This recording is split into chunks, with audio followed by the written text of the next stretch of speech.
पापा की नई पत्नी दीवानगी।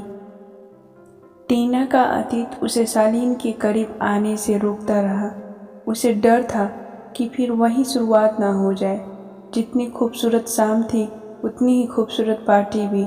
उधर आकाश पर हल्के फुल्के बादल बिखरे थे। सूरज की ढलती हुई किरणें बादलों पर कुछ इस तरह पड़ रही थी कि वह सतरंगी हो गए थे। जब से टीना को मां के कैंसर का पता चला है तब से उसका मन और भी वैरागी हो गया है। हालांकि डॉक्टर ने कहा है कि उनके कैंसर का पूरी तरह से इलाज संभव है, इलाज चल भी रहा है, पर जाने क्यों उसका किसी भी चीज़ में मन नहीं लगता। दोस्त रिश्तेदार सब हर तरीके से उसका मन बहलाने की कोशिश करते हैं और सालीन तो चाहता ही नहीं कि वह उसे एक पल के लिए भी अकेला छोड़े।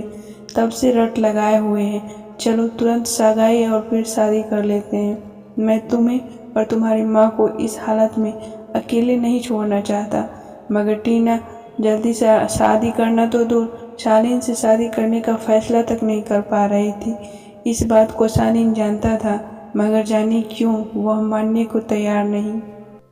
आकाश सतरंगी था और टीना दूर खड़ी उन सतरंगी रंगों को देख रही थी। उनमें खोई हुई थी। पार्टी में उसे कोई रुचि नहीं थी। हालांकि यह लॉन शहर के सबसे खूबसूरत लॉन में से एक था। आर्टिफिशियल सजावट से भरपूर तरह तरह के महंगे पौधे लॉन के चारों ओर लगे हुए थे और बिजली की खूबसूरत लड़ियां उनकी सुंदरता को चौगुना कर रही थी। आकाश पर शाम उतर रही थी और पार्टी में धीरे धीरे रंगत बढ़ती जा रही थी।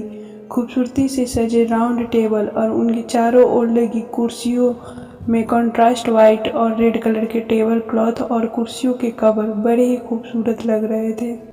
यही नहीं, उसका कुछ बोलने का भी दिल किया। पता है शालीन, मुझे ढलती हुई शाम का आकाश देखना हमेशा से बहुत अच्छा लगता है। शालीन अचानक पलट गया। उसने खुशी से उसका हाथ पकड़ा और डॉल की तरह घुमा दिया। कहने लगा, अरे मैंने यह तो कभी सोचा ही नहीं था। चलो तुम अपना आकाश देखो, जब शाम पूरी तरह ढल जाए तब पार्टी में आना, कोई जल्दी नहीं है। शालीन यह बात कुछ इस अंदाज में कही कि टीना को हल्की सी हंसी आ गई। यह हंसी बहुत हल्की थी, लेकिन उसने देखा कि शालीन का चेहरा उसकी हल्की हंसी से खिल गया था। वह कहने लगा, आज तो मुझे बहुत खूबसूरत तोहफा मिला है। तुम्हारे इस हल्की हंसी का और इससे भी बड़ा तोहफा ये है कि तुमने अपने दिल की कोई तो बात मेरे साथ शेयर की। शुक्रिया टीना, कहकर शालीन चला गया। एक वेटर टीना के पास आया, बड़ी नज़ाकत के साथ झुककर उसे विश किया और रिक्वेस्ट की कि किसी टेबल पर बैठकर स्नैक्स ले लें, मगर टीना ने इशारे से मना कर दिया। थोड़ी देर बाद शालीन खुद आया। वह अपने हाथ में वेटर की तरह एक ट्रे पकड़े था। उसे देख टीना को संकोच हो आया। शालीन के आग्रह करने पर उसने प्लेट से कुछ स्नैक्स ले लिए। शालीन ने ट्रे अपने साथ आए वेटर को पकड़ा दी और उसके साथ ही खड़ा हो गया। इस तरह कब तक उदास रहोगी? टीना, आओ, जिंदगी तुम्हारा इंतजार कर रही है। घबराओ नहीं। मैं न डांस के लिए तुमसे रिक्वेस्ट करूँगा और न ही किसी भी तरह से किसी स्टेज प्रोग्राम में पार्टिसिपेट करने के लिए। बस तुम सबके बीच बैठो। क्या पता पार्टी में तुम्हें कोई ऐसा मिल जाए जिसे तुम्हें मिलकर तुम्हें खुशी हो, अच्छा लगे। प्लीज़।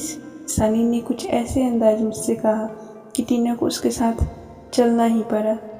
सांझ ढलने के बाद टीना धीरे धीरे पार्टी के भीतर आ गई।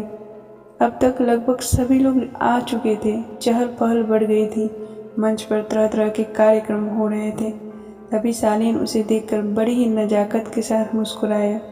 उसकी इस मुस्कान में बहुत कुछ था, शुक्रिया, आभार, प्यार। इन सब से बड़ी बात यह कि यह मुस्कान या आभार उसे कहीं से भी बनावटी नहीं लगता।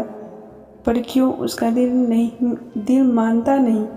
क्योंकि उसका दिल शालीन से एक दूरी बना कर रखना चाहता था। क्या वह कभी अपनी बचपन की यादों से खुद को अलग कर पाएगी? तभी शालीन ने गाना गाना शुरू किया। उसकी पसंद का गाना, मैं तो हर मोड़ पर तुझको दूंगा सदा, मेरी आवाज़ को दर्द के साज को तू सुने न सुने। अपने अपार्टमेंट में पहुंचकर टीना बिस्तर पर पसर गई। आज शालीन के व्यवहार ने उसे अंदर तक छू दिया था। वह जानती थी कि कि सालीन उसे टूट कर चाहता है, मगर जाने क्यों मानने को तैयार ही नहीं होती थी। कारण था उसका अतीत। उसने अपने मन में ये धारणा बना ली थी कि अमीर लोग जालिम होते हैं। सालिम उसके पिता जैसा ही अमीर था। उसने देखा था किस तरह उसके अमीर पापा ने मम्मी की ज़िंदगी जहन्नुम बना दी थी। होश संभालने के साथ ही महसूस की थी मम्मी के साथ होने वाली नाइंसाफ़ियाँ, दादी, बाबा और पापा के ताने। मम्मी को तंग किया करते थे पापा। धीरे धीरे माँ पापा का अतीत उसके सामने खुला था। वो बड़ी होने से बहुत पहले समझदार हो गई थी और सब कुछ समझने लगी थी। उसकी माँ उसकी तरह ही अपूर्व सुंदरी थी। उनकी खूबसूरती पर फिदा होकर उसके पापा ने उनसे शादी की, जो कि बहुत ही रईस खानदान के थे। माँ मध्यम वर्ग की थी और उसके ससुराल में उसे हर समय ताने सुनने को मिलते थे। टीना अपनी माँ के साथ होते अत्याचारों और मानसिक यातना को देखते हुए बड़ी हुई। हालांकि उसके पिता या दादी बाबा ने कभी भी उसके साथ गलत व्यवहार नहीं किया, मगर अपनी ही माँ के साथ इतना गलत होते आखिर बच्चा देखेगा तो उस पर असर तो खराब पड़ेगा ही। टीना 10-12 साल की होगी तब तक माँ की सहन शक्ति जा चुकी थी और उसने पापा से अलग होने की ठानी। दोस्तों, अगर आपको ये कहानी पसंद आ रही होगी तो please like, share, comment and subscribe कीजिएगा। Continue to part 2 for next day. Thanks for watching.